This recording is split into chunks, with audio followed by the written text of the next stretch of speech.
নমস্কার, আপনারা দেখছেন তুহিনার হেলদি রান্না। আজ আমি রান্না করেছি সম্পূর্ণ তেল ছাড়া পটলের কোরমা। আর এই রান্নাটা এতটাই সুস্বাদু হয় যে এটা ভাত, পোলাও, রুটি, লুচি সব কিছুর সঙ্গেই কিন্তু খাওয়া যাবে। সবার প্রথমে আমি 6 পিস বড় সাইজের পটল ভালো করে খোলা ছাড়িয়ে ধুয়ে রেখে দিয়েছি। আর এর দুদিকটা একটু করে চিড়ে নিয়েছি যাতে ঝাল, নুন, মশলা ভালো করে ঢোকে। এবারে এই পটলগুলোকে আমি সম্পূর্ণ তেল ছাড়া ভেজে নেব। কড়াতে আমি পটলগুলো দিয়ে দিলাম, এইগুলোকে বেশ কিছুক্ষণ আমি মেলে রেখে দেব। এইদিকে আমি একটা বাটিতে নিয়ে নিলাম 1 চামচ পোস্ত, 1 চামচ চারমগজ আর 8-9টার মতো কাজু বাদাম। এগুলোকে আমি বেটে নেব।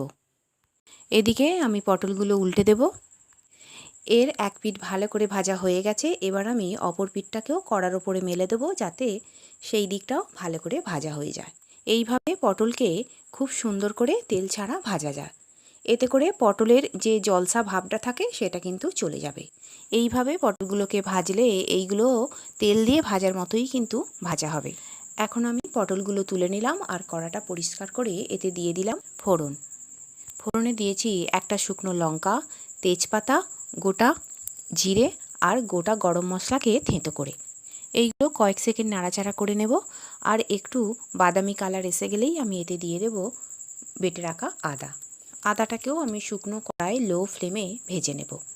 কিছুক্ষণ ধরে শুকনো কড়ায় আদাটাকে ভাজলে এটা ভালো করে ভাজা হয়ে যাবে।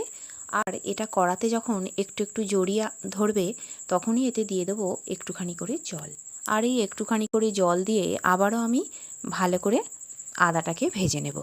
আমরা তেল দিয়ে যেমন ভাজি তেমনই একটু একটু জল দিয়ে যদি মশলাকে ভাজা যায় তাহলে কিন্তু এর কাঁচা গন্ধ চলে যাবে। এইভাবে কিছুক্ষণ ভেজে নেবার পর আদার কাঁচা গন্ধ যখন চলে যাবে তখন আমি এতে দিয়ে দেব টমেটো বাটা। আমি একটা গোটা বড় সাইজের টমেটোকে বেটে রেখে দিয়েছিলাম, আমি সেটাই এখানে ব্যবহার করলাম। এবার টমেটোটাকেও আদার সঙ্গে ভালো করে কড়াতে কষিয়ে নেব। একটুখানি করে জল দিয়ে টমেটোটাকে কষিয়ে নিতে হবে। বেশ কিছুক্ষণ সময় ধরে টমেটোটাকে কষিয়ে নিয়ে আমি এতে দিয়ে দেব কয়েকটা গুঁড়ো মশলা। আমি গুঁড়ো মশলার মধ্যে দিয়েছি পরিমাণ মতো হলুদ গুঁড়ো, লঙ্কা গুঁড়ো, কাশ্মীরি গুঁড়ো লঙ্কা আর ধনে গুঁড়ো, জিরে গুঁড়ো। কাশ্মীরি গুঁড়ো লঙ্কাটা দিয়েছি, এতে ঝাল হবে না কিন্তু এতে কালারটা খুব সুন্দর হবে। এবারে এই মশলার মধ্যে একটুখানি জল দিয়ে আমি সমস্ত মশলাগুলোকে কড়াতে ভালো করে কষিয়ে নেব। আর এই সময় গ্যাসের ফ্লেমটা কিন্তু কমানো থাকবে। গ্যাস যদি জোর দেওয়া থাকে তাহলে কিন্তু মশলা পুড়ে যেতে পারে। তাই একটু একটু করে জল দিয়ে লো ফ্লেমে মশলাকে কষিয়ে নিতে হবে। আর এইভাবে মশলাকে কষানোর জন্যে কিন্তু এতে তেলের কোনো প্রয়োজন নেই, জলই যথেষ্ট। আর যদি জল দিয়ে এই মশলাকে সুন্দর করে কষানো যায় তাহলে আমরা ক্ষতিকর তেল দেবো কেন। তাই বন্ধুরা বাড়িতে এইভাবে তেল ছাড়া রান্না করুন, আর এটা খেয়ে কেউ বুঝতেই পারবে না যে এটা তেল ছাড়া রান্না। এদিকে আমার মশলা কষানোর পর আমি এতে দিয়ে দিয়েছি সেই পোস্ত, চারমগজ আর কাজু বাদাম বাটাটা। আর তার উপরে একটুখানি জল দিয়ে আমি ভালো করে কষিয়ে নিচ্ছি। এবারে এইগুলোকে কিছুক্ষণ কষিয়ে নেবার পর আমি এতে দিয়ে দেব একটুখানি টক দই।